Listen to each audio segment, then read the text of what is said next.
نبی پاک صلی اللہ تعالیٰ علیہ وسلم کا جو معمول مبارک تھا، ایک تو ویسے ہی کثرت سے قرآن مجید کی تلاوت کا تھا، راتوں کو نوافل میں یا نوافل کے علاوہ قرآن مجید پڑھنے کا، لیکن اس کے ساتھ ایک روایت جو ہے وہ آپ نے سنی ہوگی کہ جب رمضان المبارک کا مہینہ آتا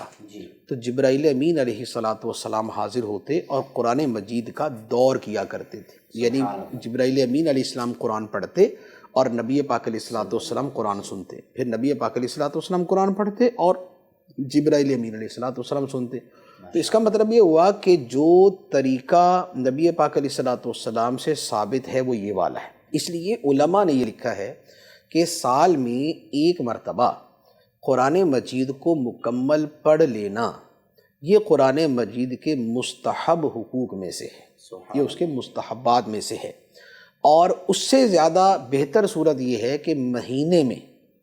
ایک مرتبہ قرآن مجید مکمل کیا جائے۔ یہ تو کثیر یوں کہہ لے کہ علماء اولیاء نے یہ لکھا ہے کہ مہینے میں ایک قرآن مجید مکمل ہونا چاہیے۔ تو ایک کے اعتبار سے یہ ہوگا کہ روزانہ کا ایک پارہ پڑھتے جائیں گے تو مہینے میں پورا ہو جائے گا۔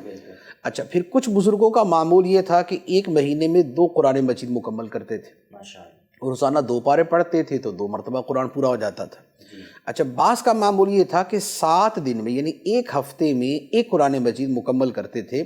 اور اس کا طریقہ یہ تھا کہ آپ نے دیکھا ہوگا کہ قرآن پاک میں سائڈ پہ منزل بھی لکھا ہوتا ہے، منزل اول، منزل ثانی، یعنی کہ 1 2 3 4 کی گنتی لکھی ہوتی ہے، ساتھ میں لفظ منزل لکھا ہوتا ہے۔ یہ قرآن پاک جو ہے یہ 7 حصوں میں تقسیم ہے، اسے 7 منزلیں کہتے ہیں۔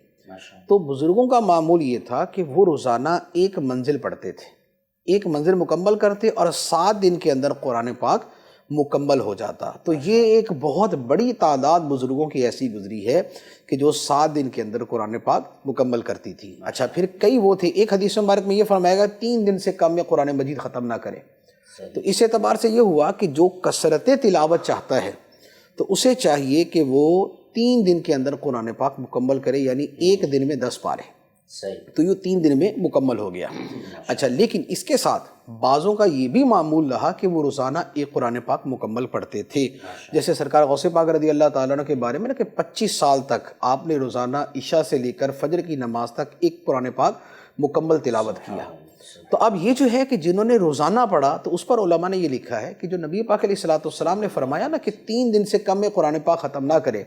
اس سے مراد یہ ہے کہ ایسا نہ ہو کہ 3 دن سے کم میں ختم کرنے کے چکر میں نہ حروف صحیح ادا کرے، نہ اس پہ توجہ کرے، نہ دل اس کی طرف متوجہ ہو۔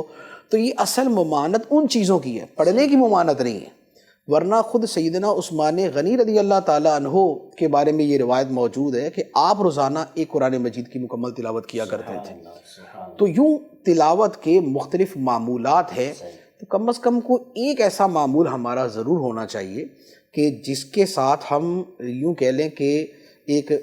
مستقل جو ہے وہ قرآن پاک پڑھے اور ایک ڈیوریشن کے اندر وہ مکمل ہو۔ اب وہ 30 دن ہے، وہ 60 دن ہیں، وہ 90 دن ہیں، لیکن یہ ہے کہ ہمارے معمول میں بہرحال قرآن پاک شامل ہونا چاہیے۔